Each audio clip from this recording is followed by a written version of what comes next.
I'm Lenora Bresler. This is the April 25th, 2017 edition of the Bible Delight in the Details.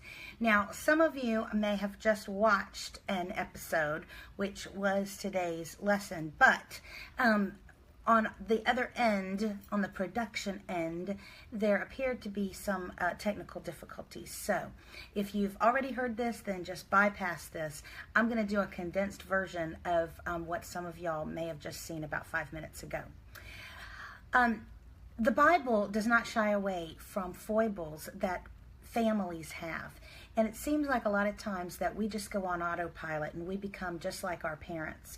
And that can be good if they are good role models and good examples. But if they suffer from a weakness, something that they struggle with, then that can mean that we get in a cycle and that the cycle just keeps going and going and going. And one of the examples of that is very clear in the Bible, in the patriarchs, Abraham, Isaac, and Jacob. All three of these men, the son, the father, and the grandfather, all had the exact same problem, and that was favoritism. Favoritism within the family with regard to their children. Now, I am a mother of one, and I'll be very honest with you. I had observed at a very young age that this seemed to be a real problem with people. And I actually told my husband, Josh, when we were thinking about how many children to have, I said, I think maybe one will be good because, I know myself. And I know that, I like people that suit me. You know what I'm saying? And, when you have two children, one of them's going to suit you more than the other, probably.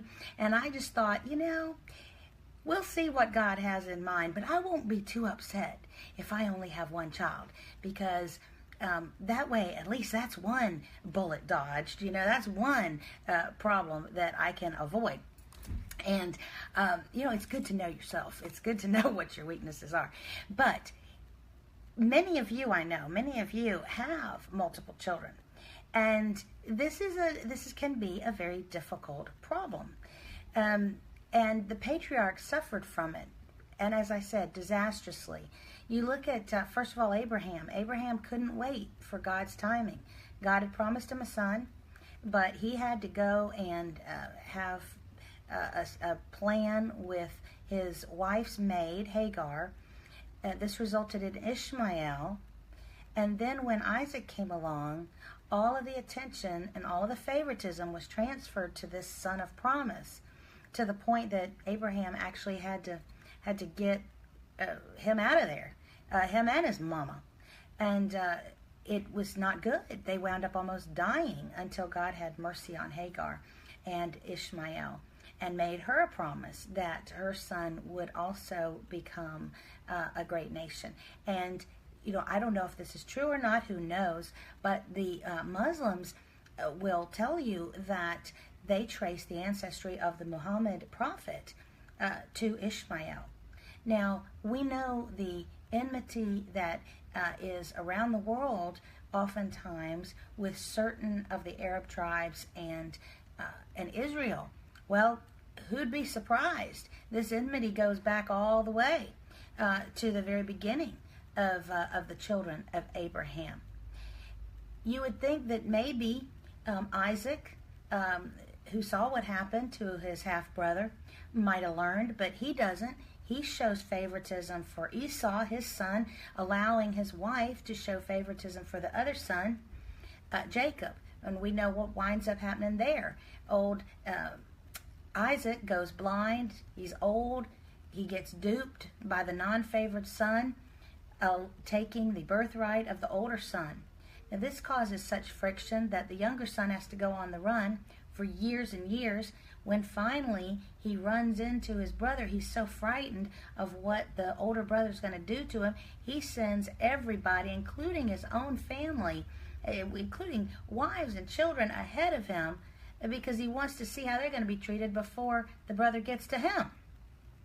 Craziness. And although there was a reconciliation, they never lived together again.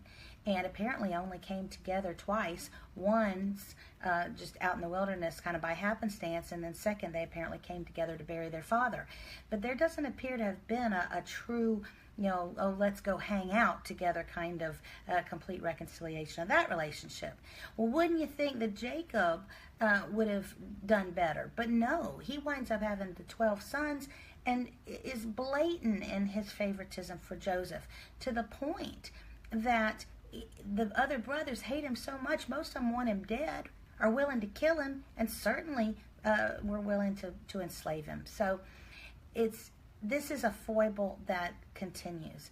And we see it over and over in the Bible, where generations continue the weaknesses of the parents and grandparents. What does that mean to us? It means that we can break the cycle, but we need God to help us, to show us what cycles we need to break, and to open our eyes to what's going on. And so lay everything before the Lord, including the examples in your life, and ask Him to help show you which examples you should follow and which you should not. I'm Lenora Bresler. Visit me tomorrow on the next edition of the Bible, Delight in the Details.